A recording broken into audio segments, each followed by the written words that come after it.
Tanguay électronique, en première ligne. On parle de capitale au stade municipal. Pour les fans du junior, on parle des remparts. On manque pas une victoire du rouge et or.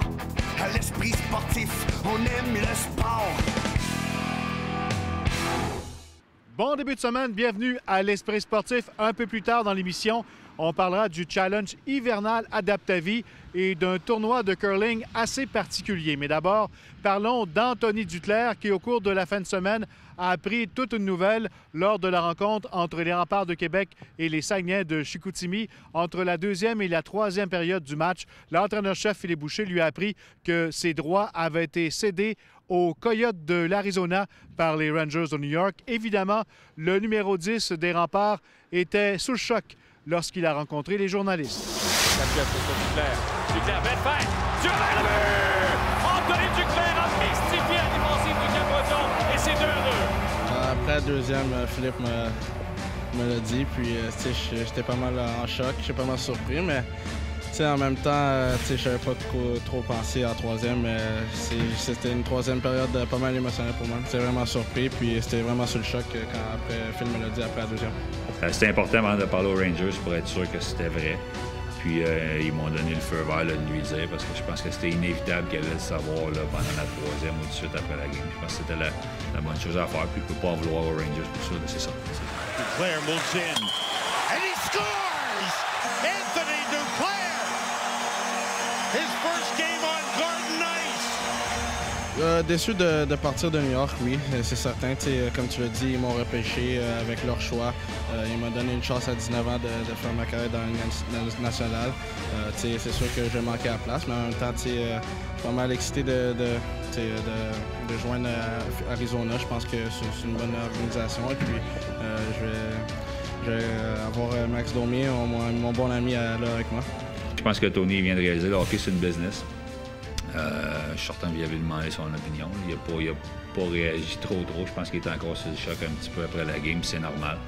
Mais bon, c'est une nouvelle opportunité pour lui. Pour moi, ça va juste affecter mon futur. Ça n'affecte pas mon présent. Mon focus est ici à Québec et puis mon futur, il va juste être l'année prochaine. Vers Duclair, le tir à but! Anthony Duclair, son deuxième du match qui remporte près de les bas. Tu vas rejoindre aussi Louis Domingue, qui t'a même sauté la bienvenue sur Twitter.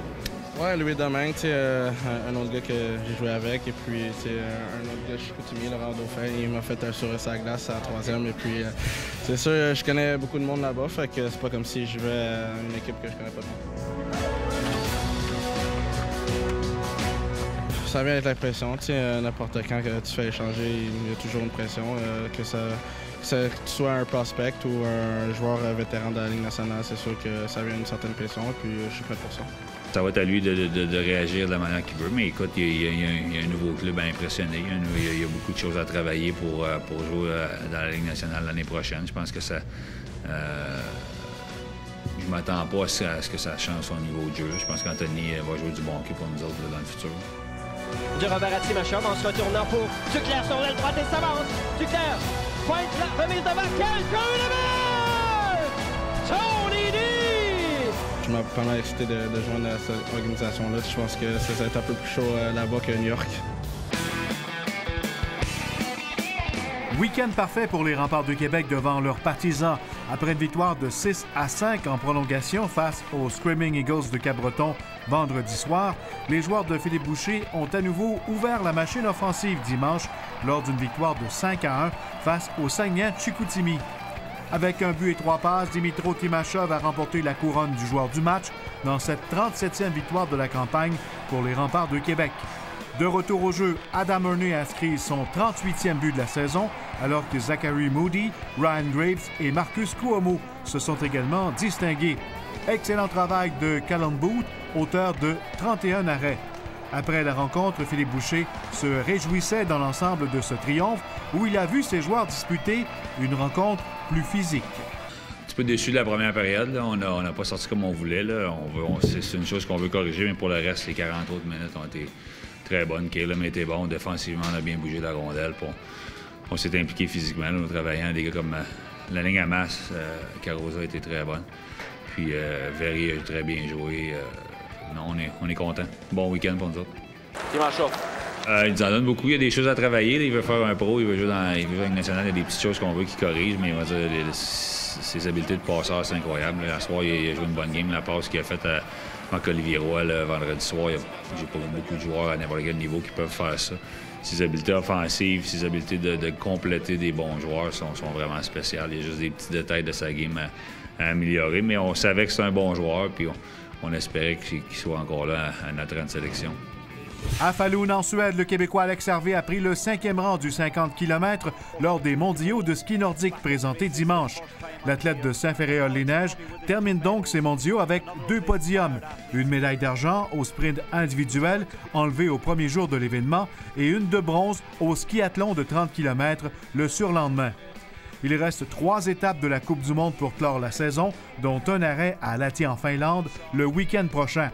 Celui qui a hâte de rentrer à la maison est actuellement 8e au cumulatif de la saison de la Coupe du monde.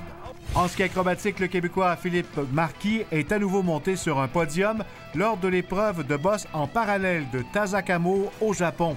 Celui qui s'est retrouvé en grande finale face à son compatriote Michael Kingsbury a vu ce dernier remporter la victoire et inscrire un nouveau record avec une 7e victoire d'affilée. Philippe Marquis était quand même ravi de sa médaille d'argent, lui qui veut finir la saison en force. Pour sa part, Simon Pouliot-Cavana a terminé au pied du podium, en 4e place. Et en ski alpin lundi, Marie-Michèle Gagnon a obtenu la 16e place du Super G de la Coupe du monde de Bansko en Bulgarie. Un excellent résultat pour l'athlète de Lac-et-Chemin qui ne fait pas souvent de Super G. La skieuse avait pris le 5e rang en super combiné au début du week-end. Après la pause, des traumatisés crâniens jouent au curling. On revient dans 3 minutes 30.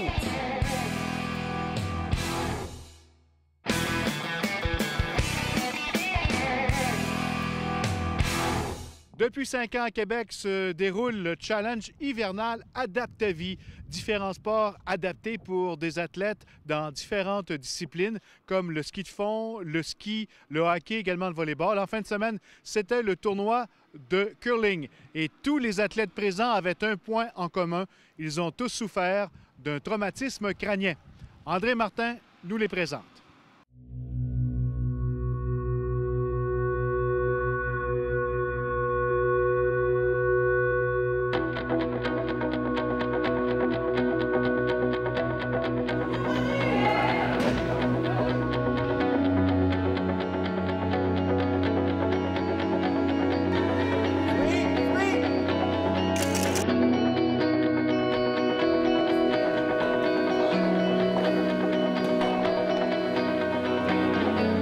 La compétition de curling volette traumatisé crânien, ça fait 3 ans qu'elle existe. C'est un sport qui rallie beaucoup de gens, qui est adapté à plusieurs types de conditions. Il y en a qui jouent en fauteuil roulant, d'autres ça ne paraît pas du tout. Il y a des défis pour chacun. Les défis sont différents, mais ils relèvent ça avec brio.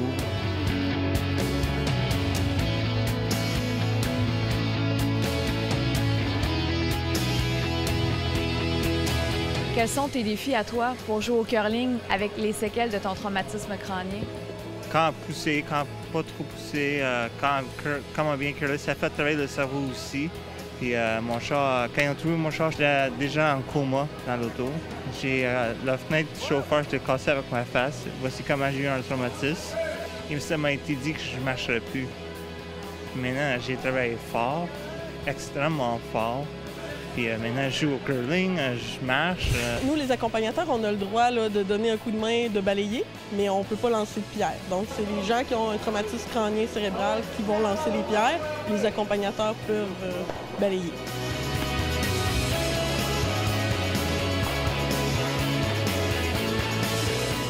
Moi, j'ai besoin d'aide pour jouer au curling, mais tu le fais quand même. Oui, ben il faut pas arrêter, hein. Il faut toujours continuer, avancer. Ça fait combien de temps que tu as eu ton accident? 85. J'avais 8 ans, je traversais au Brigadier, j'ai été frappé par un auto. Tu as eu beaucoup de convalescence, une grosse réadaptation. J'ai été 3 ans à l'hôpital.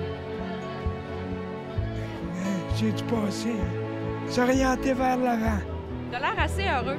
Oui, pourquoi arrêter? On continue.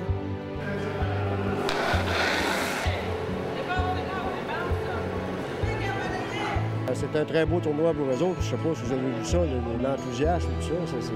Pour nous autres, c'est rafraîchissant. Puis des fois, des petits bobos qu'on a, quand on les voit, on en a moins. Il y a des gens qui sont comme nous autres debout, qui font pas la moitié de ce qu'ils font. Mon accident, c'est arrivé pendant mon travail. C'était un écrasement d'hélicoptère qui s'est passé à Franklin, sur la Côte-Nord, pas loin de Bécomo. J'ai subi un traumatisme crânien, modéré à sévère. Puis j'ai une blessure médulaire aussi dans le dos, ce qui m'occasionne d'être en chaise roulante pour me déplacer puisque mes jambes ne fonctionnent plus normalement.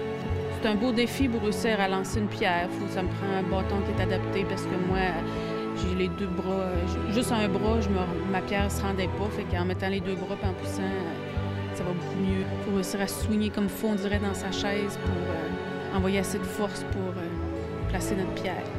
Il a dû y avoir des périodes où tu étais complètement découragée. Qu'est-ce qui te raccrochait? Oh, c'est surtout ma fille. Quand l'accident est survenu, j'avais une petite fille d'1 an. Puis on dirait que ça m'a beaucoup accroché à la vie, puis à vouloir me dépasser, puis d'être le plus forte possible pour ma fille. Non, je suis fière de moi, puis je continue à être persévérante, puis à pas lâcher, puis à en vouloir toujours plus, mettons. Est-ce que tu reviens l'année prochaine? Sûr et certain, 100%, 110%. Sûr et certain que je vais d'ici l'année prochaine.